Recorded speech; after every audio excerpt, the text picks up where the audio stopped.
ಪ್ರಜ್ವಲ್ ರೇವಣ್ಣ ಈಗಾಗಲೇ ಬಂಧನ ಆಗಿರುವಂತದ್ದು. ಇನ್ನು ಎಸ್ಐಟಿ ತನಿಖೆಯನ್ನ ಚುರುಕು ಕೂಡ ಗೊಳಿಸಿರುವಂತದ್ದು. ಆದ್ರೆ ಪ್ರಜ್ವಲ್ಗೆ ಮಹಿಳಾ ಅಧಿಕಾರಿಗಳಿಂದ ವಿಚಾರಣೆಯನ್ನ ನಡೆಸಲಾಗ್ತಾ ಇದೆ.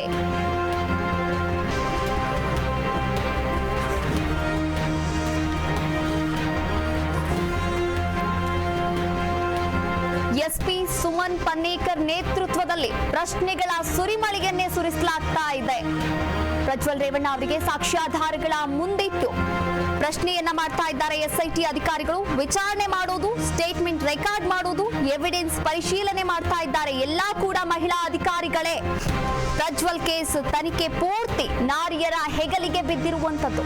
ಮಹಿಳೆಯರ ಮೇಲೆ ದೌರ್ಜನ್ಯವನ್ನ ನಡೆಸಿ ಈ ಒಂದು ದೌರ್ಜನ್ಯದ ಪ್ರಕರಣದಲ್ಲಿ ಬಂಧನ ಆಗಿರುವಂತಹ ಪ್ರಜ್ವಲ್ ರೇವಣ್ಣನವರಿಗೆ ಎಸ್ಐಟಿ ಮಹಿಳೆಯರ ನಾರಿಯರ ಒಂದು ತಂಡವೇ ಇದೀಗ ಸಂಪೂರ್ಣವಾದಂತಹ ತನಿಖೆಯನ್ನ ಮಾಡ್ತಾ ಇರುವಂತದ್ದು. ವಿಚಾರಣೆ ಮಾಡೋದು ಕೂಡ ನಾರಿಯರು, ಹಾಗೆ ಮಹಿಳಾ ಅಧಿಕಾರಿಗಳು. ಎವಿಡೆನ್ಸ್ ಪರಿಶೀಲನೆ ಮಾಡ್ತಾ ಇರೋರು ಕೂಡ ಮಹಿಳಾ ಅಧಿಕಾರಿಗಳು. ಸ್ಟೇಟ್ಮೆಂಟ್ ರೆಕಾರ್ಡ್ ಮಾಡ್ತಾ ಇರೋರು ಕೂಡ ಪೊಲೀಸ್ ಮಹಿಳಾ ಅಧಿಕಾರಿಗಳು. ನೀವು ಬಂಧನ ಆದಾಗ ಕೂಡ ಗಮನಿಸಬಹುದು, ಅಕ್ಕಪಕ್ಕದಲ್ಲಿ ಡ್ರೈವರು ಒಬ್ಬ ಬಿಟ್ರೆ ಇನ್ನಿದ್ದೋರೆಲ್ಲ ಕೂಡ ಮಹಿಳಾ ಅಧಿಕಾರಿಗಳೇ ಪ್ರಜ್ವಲ್ ರೇವಣ್ಣನ ಸುತ್ತಮುತ್ತ ಇರುವಂತದ್ದು ನಾವೆಲ್ಲ ಕೂಡ ಗಮನಿಸಿದ್ದೇವೆ. ಒಟ್ಟಾರೆಯಾಗಿ ಪ್ರಜ್ವಲ್ ಕೇಸ್ ತನಿಖೆ ಪೂರ್ತಿ ಇದೀಗ ಮಹಿಳಾ ಅಧಿಕಾರಿಗಳ ಹೆಗಲಿಗೆ ಬಿದ್ದಿರುವಂತದ್ದು.